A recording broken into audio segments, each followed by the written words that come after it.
Love, Love, love, love, love, love, love. love. Make love my joy. I make love my I choice. make joy my joy. I make joy my I choice. make peace my joy. I make peace my joy. I make peace my joy. I make peace my joy.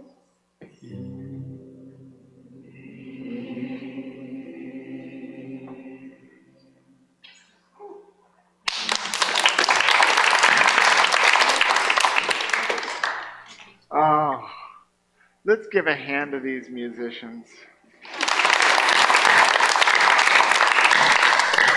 It's Rudy Hart, Emily Briggs, and Dutch Fisher.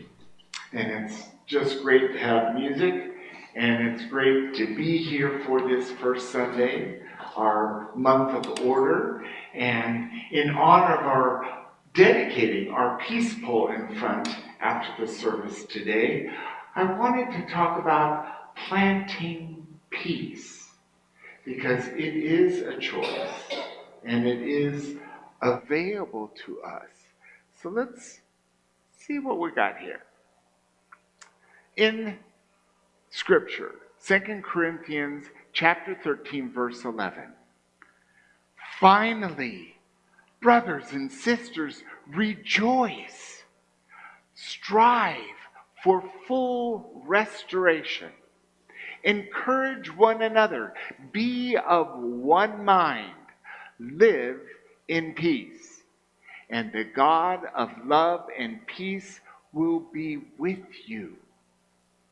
I think this is clear. If we can live with one another as one, all together, we are all together now, then we live in peace. And in that living in peace, we are one with God, and God's love and peace resides in us, which makes it easier to choose peace, isn't it? So planting peace is choosing to live in peace.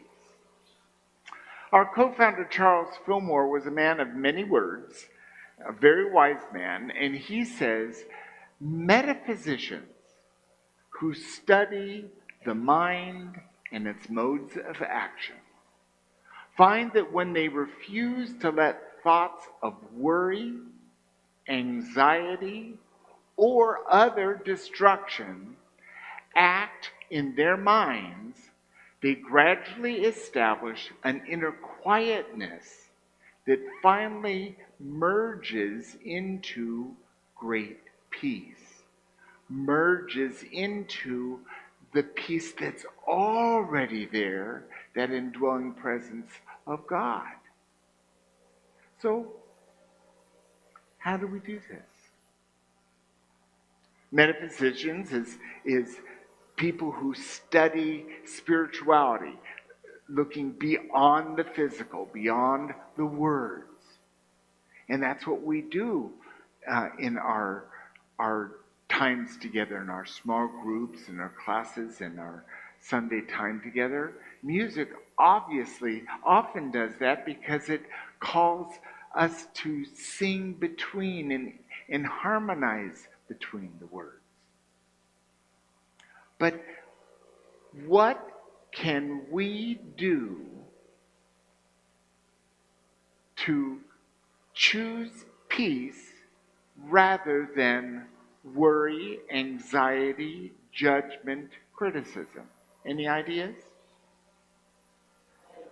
Meditate. That's a good one. Give it to God. That's another good one. Breathe. Yes. Pivot. Shift your thought. These are wise ideas, and they're all spot on. There's multiple ways we can choose peace. And planting peace is a choice. And so when we pivot a thought, when we stop and we breathe, when we open ourselves to meditate, and when we can actually give it to God, then we are bringing ourselves that momentous place where we're living together. I mean, today's daily word, wasn't it togetherness? I wonder if that's a coincidence. I don't know, but it seems like we're working this together and we're planting peace. The great Mother Teresa, she brought forth much to this world, and certainly much in alignment with peace. And here she says, if we have no peace, it is because we have forgotten that we belong to each other. I think that's quite profound. And I don't think she's necessarily talking about global peace. If I wake up today and I don't have peace, I've forgotten that I belong to everyone. This is a woman that saw every single person as Jesus. And her heart took her to India to take care of the poorest of poor and wouldn't allow anyone die alone. There's a lot we can do, and we've already said some things that we can do to choose peace and allow ourselves to find peace, and it starts right here. If I'm at peace in the world, then there is some peace in the world. If each of us are at peace, there's a lot more peace in the world, yes? So planting peace is an action step to forgive, to accept, to allow, to let go, to meditate, to give to God, to breathe, and make another choice.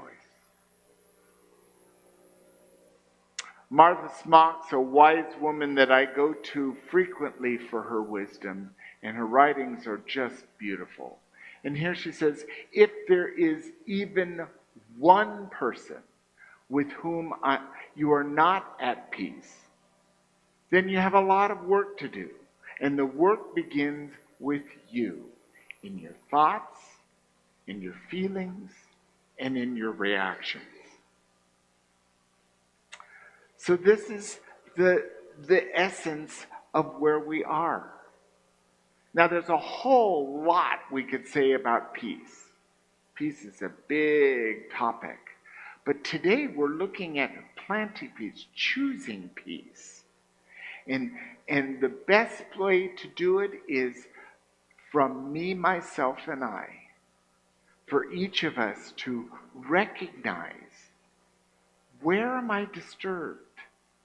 Because if we have some little raspy edge or some resistance to making that phone call or some resistance to making that appointment,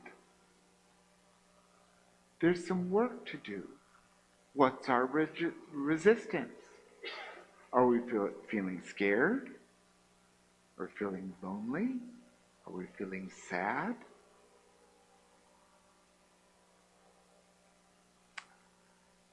And then we can choose how to respond to it. How do you respond to these situations when you're not at peace, that you find peace?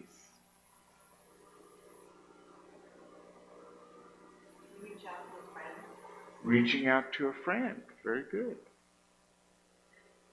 Meditate. Journal. Anything else? Go for a walk. Say an affirmation.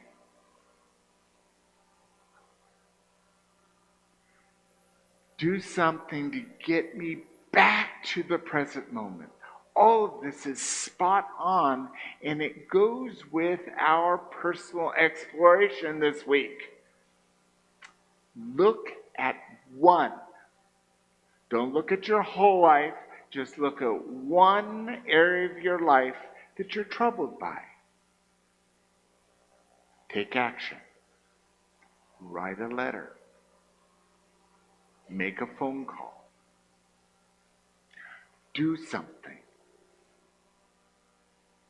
Sometimes there's a situation that we're troubled by that, like we didn't accept someone or we rejected someone in the past and they're no longer alive or no longer part of our lives. Well, we can take action on that behavior to be of service to someone else that can receive that. And if you're troubled by something your dad said and your dad's no longer living, you can write a letter to dad.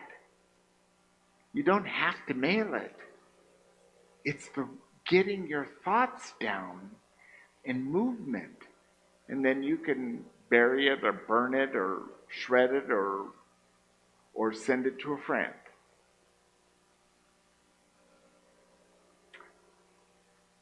This is planting peace.